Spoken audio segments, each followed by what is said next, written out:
네, 반갑습니다. 참 오래간만입니다. 네, 오늘 우리가 같이 나눌 말씀의 제목은 수고하고 무거운 짐진 자들아 라는 제목으로 우리가 마태복음 11장 28절에서 30절 말씀을 같이 보도록 하겠습니다. 있는 자리에서 같이 한번 읽어주시면 감사하겠습니다.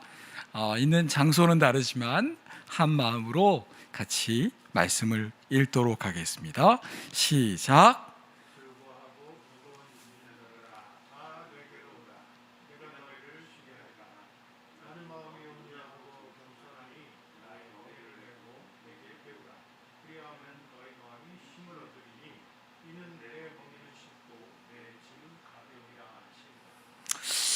여러분 혹시 예수님께서 이 땅에 오시어서 첫 번째로 베푸신 그 기적이 무엇인지 아십니까?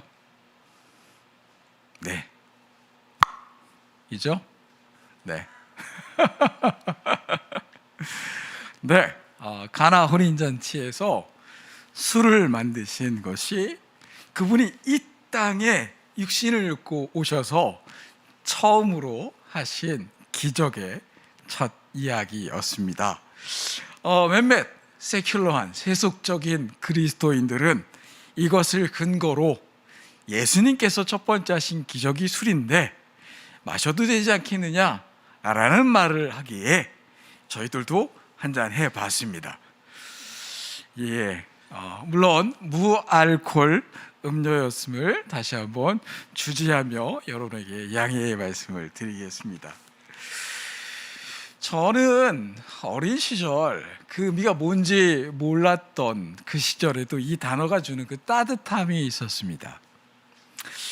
왠지 이 말을 하는 사람들의 표정과 서로를 대하는 태도들을 바라보면서 참 따뜻한 어감을 갖고 있는 단어구나 라고 생각했던 그 단어가 바로 대포 한 잔이었습니다. 친구, 대포 한 잔 할까?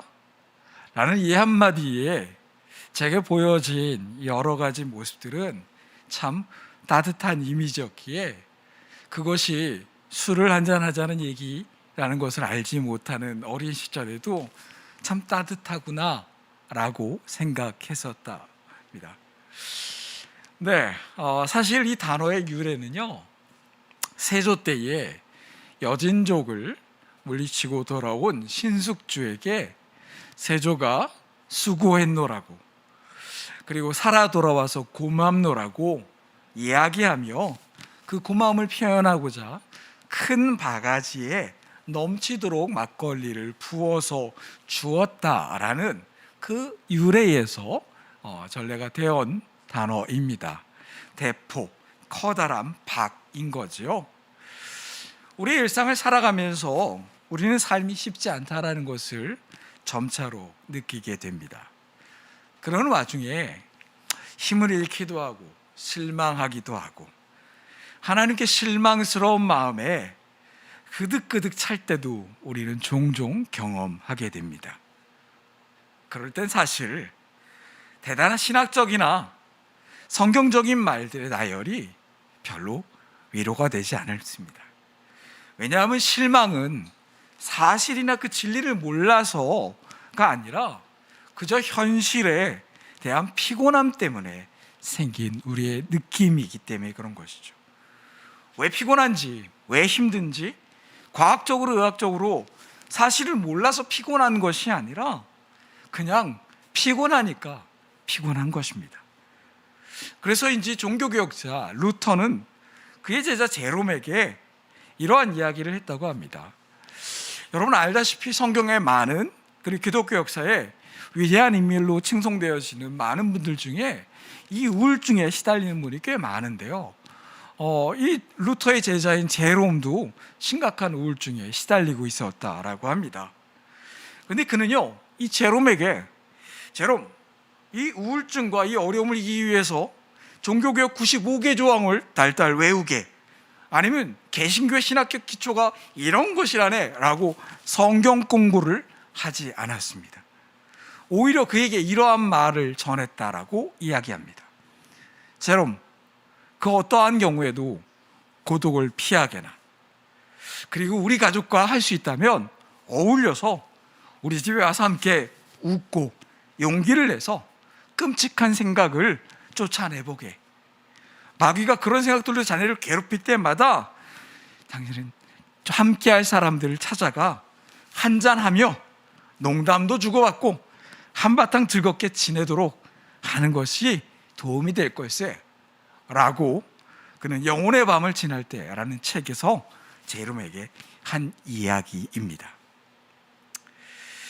삶이 힘들어지거나 지치거나 우울해지거나 괴로워지거나 하는 것은 나쁜 것도 우리가 피할 수 있는 것도 아닌, 위대한 신앙의 위인들도 영혼의 밤을 경험했다라는 것은 그만큼 이러한 것이 우리의 평범한 일상의 여정이라는 것을 우리가 이해해야 할 것입니다. 그래서 성경은 우리가 영혼의 밤을 지날 때 함께 할 수 있는 공동체와 맛있는 것을 먹고 마시며 시간을 가지려고 우리에게 제안하고 있습니다. 전도서 말씀입니다. 두 사람이 한 사람보다 나음은 그들이 수고함으로 좋은 상을 얻을 것임이라. 혹시 그들이 넘어지면 하나가 그 동물을 붙들어 일으키려니와 홀로 있어 넘어지고 붙들어 일으킬 자가 없는 자에게는 화가 있으리라. 또 두 사람이 함께 누우면 따뜻하거니와 한 사람이면 어찌 따뜻하겠느냐. 한 사람이면 패하겠거니와 두 사람이면 맞설 수 있나니 세 겹줄은 쉽게 끊어지지 아니하느니라 라고 말입니다. 내가 지칠 때 나를 붙잡아주고 같이 웃어줄 수 있고 같이 울어줄 수 있는, 같이 마음을 같이 해줄 수 있는, 아무 말 하지 않아도 그냥 좋은 웃음으로만 쳐다봐 줄 수 있는 이들이 주변에 있다라면 우리의 삶은 그저 살만할 것입니다. 그렇다고 제가 루터처럼 여러분에게 대포 한 잔, 맥주 한 잔 하자는 얘기가 아닙니다. 사실 루터는 그가 이렇게 이야기하는 근거가 있습니다. 뭐냐면요, 루터의 아내죠, 그녀는 수동원에서 맥주를 말던 수녀였습니다. 수녀원에서 열심히 일을 하던 여인을 꼬셔서 루터가 결혼을 했기에 루터는 그런 맥주의 이야기들을 그의 삶의 이야기 속에 종종 꺼내놓는 것이죠. 저는 루터와는 다릅니다. 저는 오직 기도와 말씀으로 경건한 삶을 살아온 장샘과 결혼을 하고 있기에 이런 맥주를 언급할 일이 없을 것이라 생각합니다. 네, 오늘의 본문입니다. 예수님께서는 가난한 사람들의 도시인 데카폴리스, 즉 10개의 마을에서 고단한 삶을 살아가는 사람에게 복음을 전하고자 찾아가셨습니다. 그러나 그분이 마주한 이들은 너무나도 삶에 지친, 피곤에 찌든, 그리고 일상의 희망이라고는 전혀 보이지 않는 얼굴들을 그분이 마주하게 되시는 겁니다. 얼마 전, 오래전이죠, 한 방송사에서 했던 드라마의 제목입니다. 서울의 달. 한석규라는 사람이 주연으로 나왔던 그러한 드라마이죠.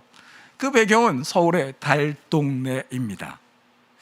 여러분 알다시피 달동네는 이곳저곳에서 떠돌아다니다가 밀려서 살게 되는 사람들의 동네이며 마을입니다. 네, 저희가 미국에서 처음에 한국으로 돌아와서 살던 집은 얼마의 전세금만 있으면 그래도 꽤 쾌적한 곳에서 살 수 있었습니다. 그런데 시간이 지날수록 가지고 있는 전세금은 똑같은데 살 수 있는 집이 조금씩 도심의 외곽으로 밀려나기 시작합니다. 그리고 밀려나서 이제 파주까지 왔는데 시간이 지나면 어쩌면 휴전선을 넘어야 되지 않을까라는 생각도 조금 하게 됩니다. 선택의 여지없이 밀려나서 마을을 이루어 살아가는 이들의 삶이란 그리 록록하지는 않습니다.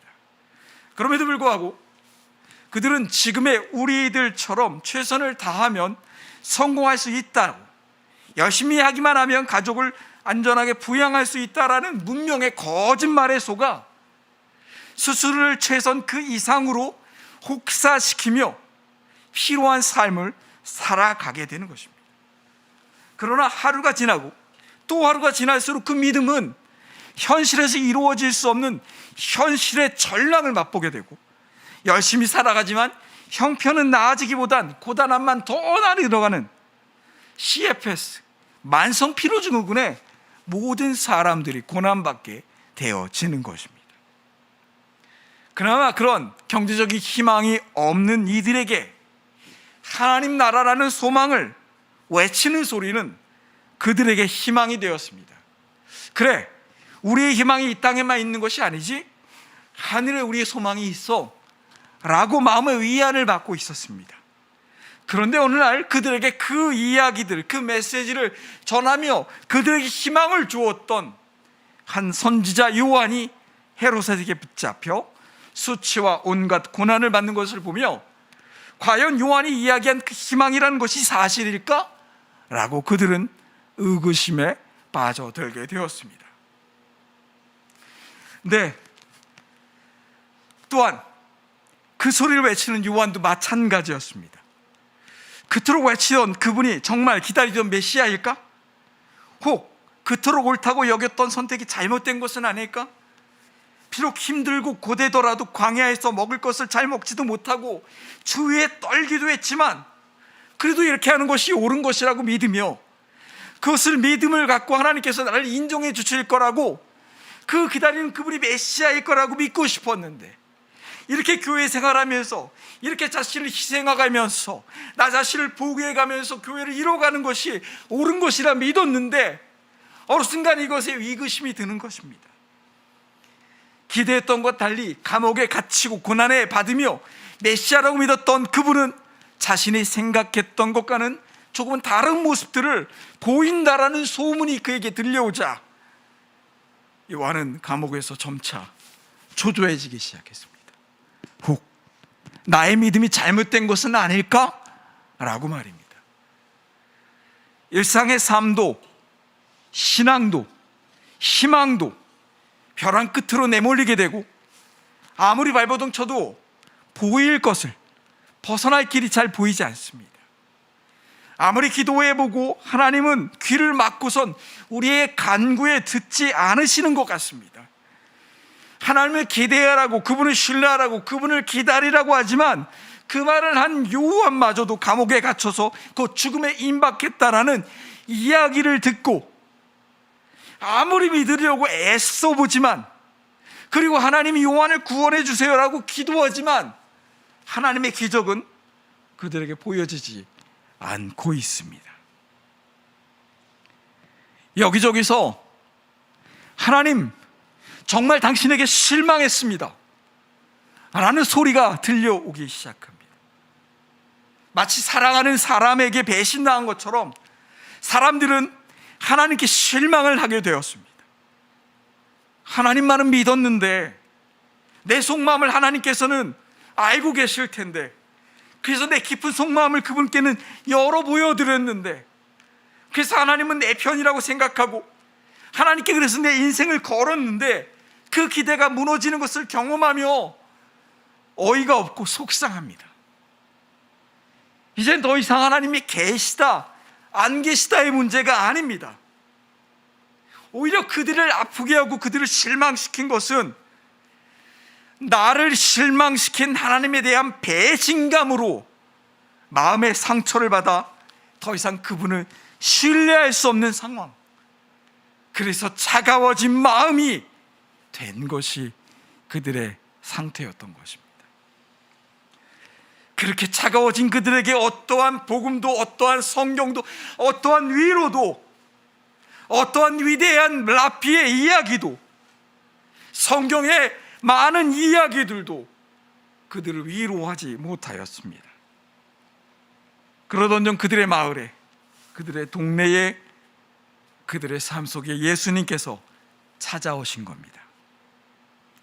그리고 대단한 강론도 유창한 언면도 아닌 그저 담담하게 이렇게 말씀을 하십니다. 너희는 피곤하고 지쳤느냐? 종교 생활에 탈진했느냐? 그래, 나에게 오너라. 나와 함께 길을 나서면 너의 삶은 회복될 것이다. 내가 너에게 제대로 쉬는 법을 가르쳐 주겠다. 나와 함께 걷고 나와 함께 일하여라. 내가 어떻게 하는지 잘 보아라. 자연스러운 은혜의 리듬을 배우도록 하라. 나는 너희에게 무겁거나 맞지 않는 짐을 지우지 않을 것이다. 그저 나와 함께 있으면 자유롭고 가볍게 사는 법을 배울 것이다 라고 말입니다. 그분은 유능한 해결자처럼 답을 딱 건네주고는 이렇게 해보라고 탁월한 솔루션과 효율적인 방식을 알려주고 그렇게 살라고 하시지 않습니다. 그분의 이야기는 대단히 단순하십니다. 힘들지? 같이 가자. 같이 짊어지겠다. 이렇게 하시는 겁니다. 우리가 인생을 살아가다 보면 자연스럽게 알게 되는 것이요, 우리의 인생의 정답을 몰라서 헤매는 것이 잘못된 것을 가는 것도 아니라는 것입니다. 그 과정을 어떻게 진행해야 되는지 몰라서, 그것의 길을 알지 못해서 그 길을 실패하고 못 가는 것이 아닙니다. 그 순간순간 나에게 확신을 주는 사람이 없는 두려움과 포기 아픈 지친 일상들이 우리를 끌어내리기 때문에 그 길을 찾지 못하는 것이 대부분입니다. 답이 없어서 힘든 것이 아니라 나를 잘 알고 함께 해줄 리가 없어서 힘이 든 것입니다. 가난한 사람에게 배부르게 먹고 따뜻하게 지내고 행복하게 살라는 말이 필요한 것이 아니라, 우리가 가지고 있는 것이 적을지라도 우리의 것을 나누어 줄 그런 따뜻한 친구가 필요한 것입니다. 통장에 잔고가 비어 있는 것을 보고 성적표에 좋은 성적이 나와 있지 않는 것에 대해 최선을 다하라고, 열심을 다하라고, 미래를 생각하라고 하는 조언보다는 싼 자판기에 싸구려 커피 한 잔이라도 건네주며 힘들지? 라고 말을 건네는 그 친구가 더 큰 위로가 되는 것이죠. 예수님께서 이 시대를 이렇게 비유하셨습니다. 이 세대를 무엇으로 비교할꼬? 비유컨대 아이들이 장터에 앉아 제 동물을 불러 가로되, 우리가 너희를 향하여 피리를 부르도 너희는 춤추지 않고 우리가 애곡하여도 너희가 가슴을 치지 아니하였다함과 같도다 라고 예수님이 우리의 시대를 이렇게 평가하신 겁니다. 함께하고자 하는 마음이 없이 해답만 무수한 세상, 답을 말하는 사람은 많지만 함께 마음을 같이 하려는 사람이 적은 현실을 보고 이것이 우리의 현실의 어려움이라고, 우리의 지친 삶의 이유라고 그분이 말하고 계시는 겁니다. 수많은 이야기들, 수많은 설교들, 수많은 교회의 멋진 강연들, 이것들이 우리의 삶에 답을 주는 것이 아니라는 것입니다. 그 화면을 넘어서서 우리의 삶에 다가와 우리의 손을 붙잡고 한 잔의 이야기를 건네줄 수 있는 그러한 삶의 따뜻함이 삶의 희망이 된다라는 것이죠. 그러면서 하나님 아버지께서는 그분이 주신 가장 강력한 권능으로 예수님이 우리에게 한 가지를 해주시겠다라고 말씀해 주십니다. 그것은 그분의 별명이 되었고 그분이 우리에게 이야기하는 중요한 메시지가 되었습니다. 그것은 임마누엘. 우리가 성탄절마다 외치는 이야기, 그분께서 오심의 이야기들을 하면서 그것이 어떠한 것을 의미하는지, 또한 그것이 의미하는 바를 우리가 살아가지 않으며 입으로만 단어로만 외치는 그 시대 속에서 우리는 다시 또 성탄절을 맞이하게 됩니다. 그분은 성탄절을 넘어서 우리의 지친 일상 속에 매 순간 다가와 그 임마누엘을 외치며 같이 하겠다라고 말씀하십니다. 지치고 힘들고 고난받고 어려움을 당하는 너희들과 함께 가겠다. 내가 너희를 위로하겠노라고, 지친 삶에 힘이 되겠노라고, 곁에서 어려운 일상의 삶을 살아가는 방법을 나를 통해 배우라고, 직접 내가 그 삶을 살아가고 보여주고 행동함으로써 그분은 우리에게 곁을 내어주시는 겁니다. 그분의 어깨를 내어주면서 내 옆에서 내가 살아가는 삶을 보고 배우렴 이라고 얘기하며 그분은 우리를 초대하십니다. 바로 그분의 바로 옆자리에, 그분의 어깨 옆에 말입니다. 각 시대마다 그 시대를 이끌어가는 정신, 시대 정신이라는 것이 있습니다. 본문의 시대 정신은 율법이었습니다. 그 율법을 지키면 잘 사는 것이고 못 살면 못 사는 것입니다. 오늘의 말씀은 그 율법과 구약의 규칙을 지키느냐, 일상의 버거운 이들에게 주시는 말씀이었습니다. 잘 먹고 잘 사는 것이 오늘 우리 시대의 정신이라면 그들의 시대의 정신은 율법을 지키는 것이 평범한 삶의 모습이었습니다. 이렇게 지키고 사는 것이 평범하다라고 말입니다. 그런데 여러분, 평범하다라고 이야기하는 것이 과연 진짜 평범한가요? 우리가 평범한 일상이라고 얘기하는 것은 그때나 지금이나 결코 쉬운 과정이 아닙니다. 왜냐하면 우리가 평범이라고 말하는 그 기준이 너무나도 높기 때문인 거죠. 평범한 가정집에서 온 가족이 모여 저녁 식사를 하는 모습이요? 여러분, 이게 평범합니까? 수도권에서 자기 집을 갖고 있다라는 것은 여러분 모두가 알다시피 거의 불가능한 일입니다. 온 가족이 모여 저녁 식사를 한다라는 거요? 상상도 못할 일입니다. 다들 바쁜 자기 일정과 해야 될 일도 함몰되어서 서로 얼굴 보기도 어렵습니다. 그런데 이러한 일상이 평범하다라고 거짓말하는 미디어에 속아 우리는 것을 지키기 위해 애씁니다. 가족들에게 그 평범한 삶을 선물해주고 싶은 마음에 스스로를 더 애쓰고 고되고 땀 흘리도록 고단한 피곤한 삶으로 이끌어갑니다. 평범의 무게가 왜 이렇게 무거운지 허겁지겁 따라가다가 지쳐버립니다. 나만 이런 건가? 왜 이런 무거운 짐을 나만 지는 거지? 외롭고 힘들고 속상하고 가슴 아픕니다.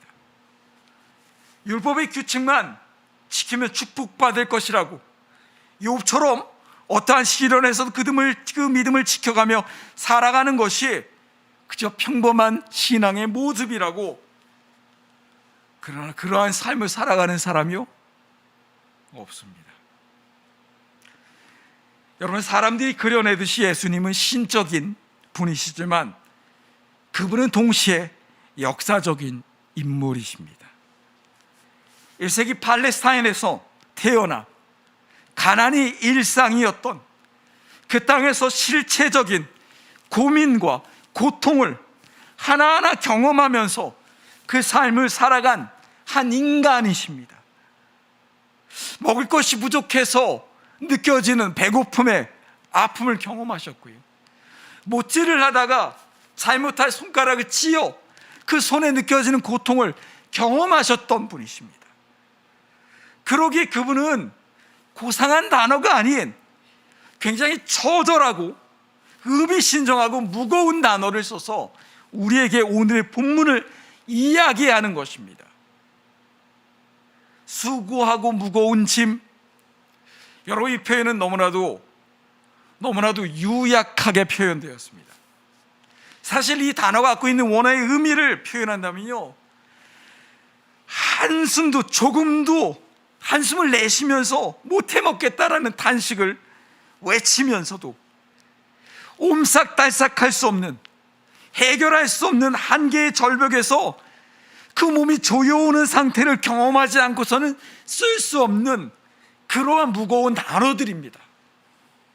우리가 믿고 따르는 그분은 멀리 떨어져서 하늘의 우리를 내려다보시면서 내가 너를 이해한단다 라고 말하는 높으신 분이 아니라 그 평범한 일상의 무게를 배고픔과 가난과 그에 따른 자존심이 상하는 상황과 심지어는 지옥까지도 경험하시면서 무거운 짐을 지고 외롭고 속상하고 가슴 아프며 살아가는 너희들에게, 우리들에게 내가 너희들과 함께 하겠노라고.